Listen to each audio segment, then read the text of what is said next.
Amie Hoffman left her job at the mall one night, expecting to go home, but she never did. 2 weeks later, a different woman comes running out of the woods, desperate, terrified, stabbed, and bleeding. She makes it to a trucker, knowing she's close to the end, and tells him everything she can, so her killer's caught. By the time police understand what they're dealing with, this killer has blended back into his New Jersey surroundings. This is the story of Amie Hoffman and Dierdre O'Brien. Hello, everybody. I'm back. This is Shelby with Hooks, Books, and Crime, and it's another craft and story time. This story is, they're all awful, right? But this one, it's another one, like, it could have been avoided, most definitely, and we'll get into that. But I'm working on my nostalgia piece. She has one ear. There's a reason for that, okay? It is for a purpose. So, but I'm working on her little shorts. So it's going to look like I'm crocheting upside down. Well, I am, but it's because I have to, You always work up what's easy to work up. So that's how I'll be crocheting. So our story takes place in Parsippany, New Jersey. It's November 23rd, 1982, and Thanksgiving is coming up. Amie Hoffman was adopted and moved to the States at 5 years old, where she grew up and later became a cheerleader at Parsippany Hills High School. And she, all around, was a great kid. She was dependable, she was honest, she was well-liked, and she seemed to do what she was supposed to do, and didn't seem to like to disappoint anybody. She was a reliable teenager. She was very happy-go-lucky, and by all accounts, her friends adored her. On this fateful day in November of 1982, just before Thanksgiving, Amie finishes up cheer practice. She takes 2 of her friends home. She gives them a ride. Then she heads to her job at the Morris County Mall. She works her shift, but she never makes it home. So when hours go by and we're past the usual and understandable time for Amie to be home, her mother becomes very worried. She knows something's wrong because this just isn't like Amie. So she jumps in her car and drives to the mall to see what's going on. Maybe she has a flat tire, maybe her car broke down. And this is, I'm sure, what you're hoping for when your child doesn't make it home. But that's not the case for Amie's mother. When she arrives at the mall parking lot, she sees Amie's car in the parking lot all by itself. Her keys are still in the ignition, and her purse is in the passenger seat. Those last 2 details are everything. It means that Amie didn't walk away from her car voluntarily. Amie was interrupted while trying to get into her car. She's been taken. Amie's mother calls the police, and an investigation begins.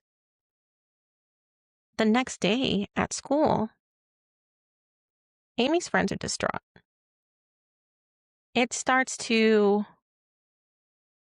go around that she didn't make it home. Her boyfriend's on the football team. He's concerned. Her friends are concerned. And this is a tight-knit community, so her friends' parents are very concerned. They're concerned about their own children, how their children are handling this, but they care about Amie too. So this town is really sitting on edge, and they're nervous. It could have been anybody's kid. The next day after that is Thanksgiving, and this is wild to me, I guess, because over here in Texas, if we have any games near Thanksgiving, I would assume it's more of a playoff game, but they actually have a Thanksgiving game. And the school is really feeling this absence and this I mean, it's not just that she's ill or anything, it's a sinister absence. It's scary. So the football coach has to have a conversation with the team and explain to them that if you're not up to this, if you're struggling, there's more to life than a game, which is commendable. Here in Texas, they probably would have told him to get over it because football's life here. But the coach was very understandable because he was worried too. He too was part of this community. He knew Amie. But of course, you're not allowed to show you're scared when you're the adult. You hold the fort. You trudge on so the kids can feel. Ugh, my legs. At the game, her cheer squad leaves her megaphone in her palms in her spot to honor her. They get through the game,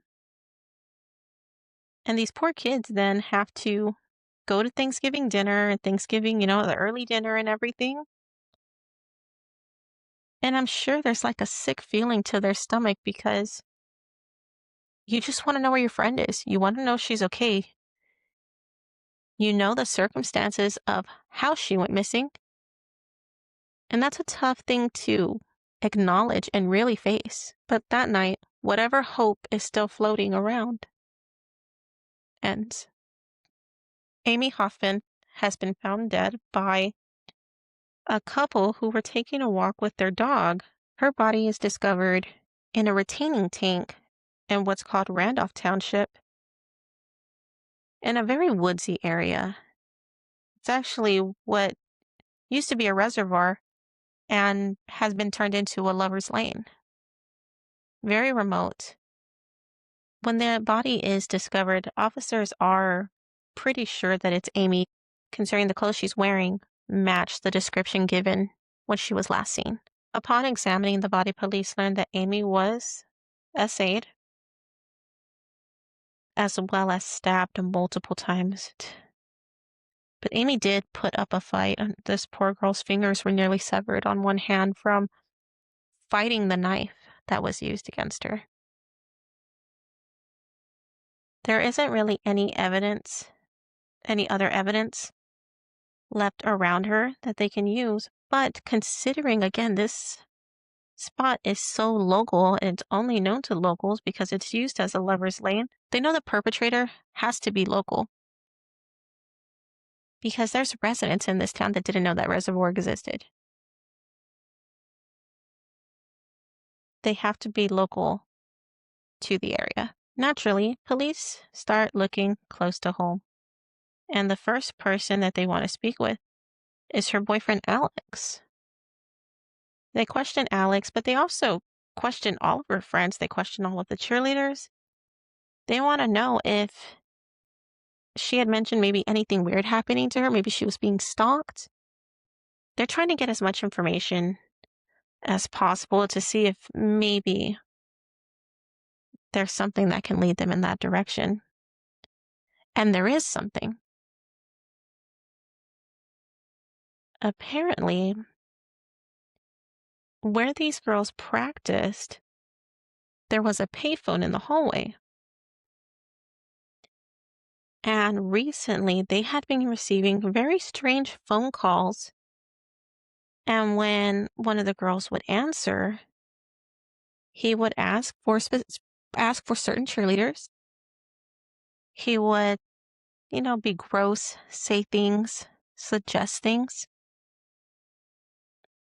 And the police took this very seriously. This could be it. Maybe somebody's targeting cheerleaders. But it's a big surprise when these phone calls are able to be linked back to the assistant coach at Parsippany Hills High School. He's the freshman coach and apparently has this fixation with the cheerleaders. Murder or not, that's disgusting and terrifying. So there's a predator on the outside and in the inside, apparently. When police discover that it's him, they question him. His alibi is that he was grading papers and then he went to drop them off with another teacher. But when she's questioned,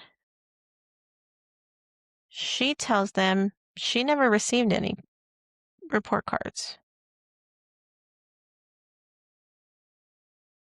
Then he says that he was having dinner with a friend. Well, police go and ask this friend. This friend says that he has not spoken to this man in over a year. So while police are doing further investigation into him, rumors start spreading. But because they also don't have anything tying him directly to Amie, and they don't want to get tunnel vision and just focus on him, they decide to go ask Amie's coworkers at the mall if they saw anything. And they did. They learned from her coworkers a man had been parked outside of the mall in a bluish green early model Chevy. They believed around 1970-ish. The car itself had damage in two different parts of the car, but the driver was creepy, that he had long curly hair and a bushy mustache. So this description of the man who was waiting in the parking lot that night Amie went missing and the description of the car, neither one of these matched the coach that was making the weird phone calls.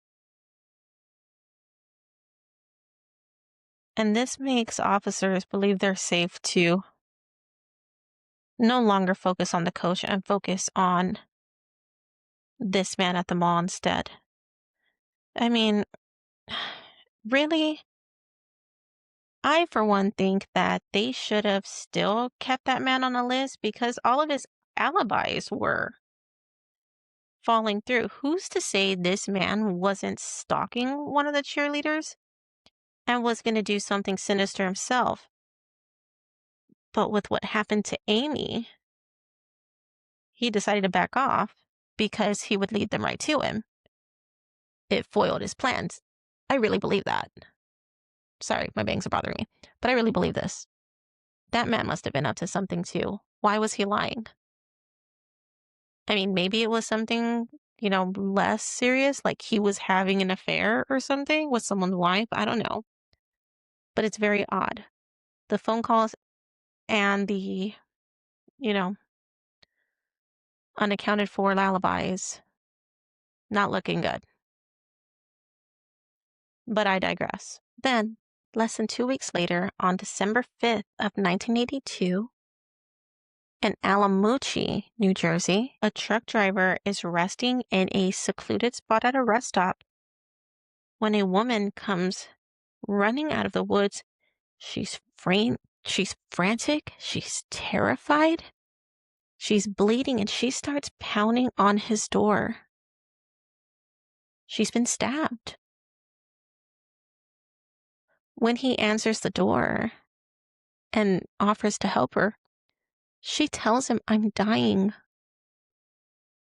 She gives him as much information as she can in case she dies before the police get there and she's not able to give her statement to them. She says her name is Dierdre O'Brien. She described her attacker as tall, skinny, bushy hair, facial hair, and as he looks around the parking lot, he sees a bluish, greenish Chevy leaving the parking lot. He is able to get Dierdre help, but unfortunately she dies. And Dierdre O'Brien was a 25-year-old waitress who was also beloved by her family. She was one of 4 siblings. She was an art history major. She just wanted to be a curator in a museum. And she never got to fulfill her dreams. She too had been taken, but from where? So apparently, Dierdre's vehicle had been found a little while before she had made contact with the truck driver. Her car is found about 25 miles away. You can tell the car's kind of been rushed off the road. The car's on, her keys are in the ignition, and her purse is in the passenger seat. Everything is just like when Amie was taken. With this second occurrence, police go into overdrive. They urge the public, especially women, not to travel alone. They see an uptick in sales. Everybody's on high alert. Women don't want to go anywhere without their husbands. Women are carrying knives. Fathers aren't letting their daughters out of the house, rightfully so. Everybody's scared. Then a rumor begins to go around that the assailant is impersonating a police officer. And because the police department isn't able to discount this rumor, they have to advise their citizens to be wary of officers too. So they put out notices and alerts that if you're driving alone in a remote area and an officer pulls behind you to pull you over, do not stop. Get to a well-lit public place. At the scene where Dierdre's car is found, there is a very crucial piece of evidence found with her car that wasn't found anywhere near Amie, and that's a tire track. And it has this Z pattern. It's very distinct. And this helps them really narrow down their search. Early model 1970s Chevy, they're going to see quite a bit of those, but a tire tread, and it's a worn tire tread, that can help them narrow it down. Time goes by. Investigators are still working this case. They're not giving up. But then on January 16th, another call comes in. On January 16th of 1983, a man calls in stating that he's been stabbed. His name is James Kuh-Da-B. What a last name, Kuh-Da-B. It's fun to say. Kuh-Da-B. He says that he was pulled over by a man with a flashing light. He assumed it was an officer. And that when this man approached his vehicle, he just stabbed him. But investigators are kind of suspicious of this man, of James. When James calls the police and has the stab wound's not bleeding. So it's very obvious that this didn't happen and he called the police right away. So they find that a little odd. Kuh-Da-B is also very anxious and sweaty as they talk to him. And for the most part, they attribute this to being attacked, even though they're suspicious. They know, if he really was attacked, it could be very well shock. And that's why he's acting like this. But one investigator is concerned about the fact that he's bald. It's very obvious that he just recently shaved his head. This is the 70s. That wasn't very common. And it's winter. It's fucking cold. So he was a little uneasy about this as well. And as EMTs are loading him onto a stretcher, a detective happens to look at his vehicle, just kind of glance over, and there he sees a dark green Chevy. With his interest piqued, he approaches the vehicle and looks at the tire. There he sees that this tire has Z-patterned worn tread. James Kuh-Da-B is no victim. James Kuh-Da-B is the murderer. So who is James Kuh-Da-B? James Kuh-Da-B was born in 1948. He was one of 3 kids, and his father was a real piece of shit. Would constantly beat his mother, slap her, at one point kicking her. Just not a good man. This was not a happy home. At one point, his father hospitalized his mother. He beat her that severely. That was his final beating to her, because then he abandoned his family, which, I mean, good riddance. Fuck that guy. Not much is known about what went on the years after that. Apparently, his mother did remarry. We don't know about the home life there with a new fatherly model. But in his late teens, he starts to get involved in petty crime. He's in and out of the system, but not for anything very serious, nothing violent. But he moves to Florida. And in Florida, James is arrested for robbery. While waiting trial in the county jail, he escapes.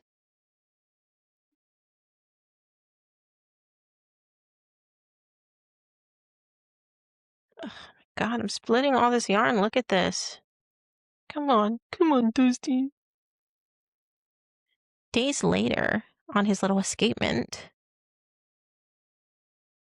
he just strangles his roommate and hides his body in the closet. We don't know what provoked this attack,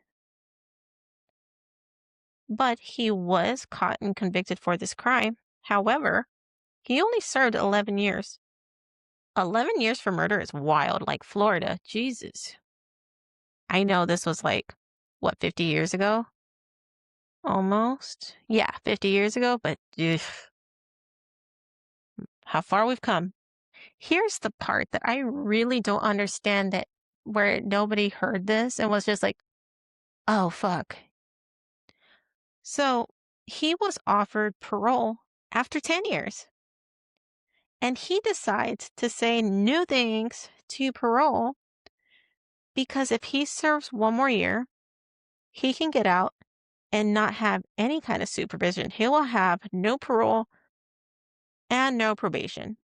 And you know what? I kind of get it when you just want to be left alone, but motherfucker's a murderer. Why nobody was like, oh shit, he's gonna do something else. Yikes. Nobody thought of that. Everybody was like, okay, James, makes sense. What the fuck? I need names. Because seriously, what? Anywho, so good old James, he's released August of 1982, and he gets his happy ass back to his hometown. So really, homeboy only lasted, what, 3 months? 3 months. And he's back to murdering. How no one saw this coming blows my mind. Oopsies. Oh, God. You look at this. Just split, split, split. You know, swing, swing from the All-American Rings Jacks. Split, split from next yard. Oh, Lord Shelby, you sang on YouTube. Okay, did that.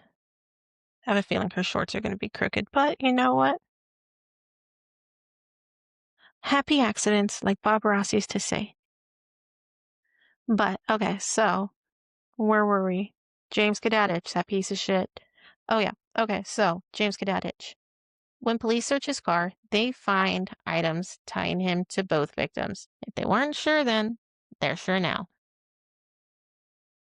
So on January 19th of 1983, James Kuh-Da-B is arrested and charged formally for Amie and Dierdre's murders. So police believe that he stabbed himself, because that was the other concern they had about the stab wound. It wasn't bleeding, and it was in a weird spot where it would be like more self-inflicted rather than someone stabbing you.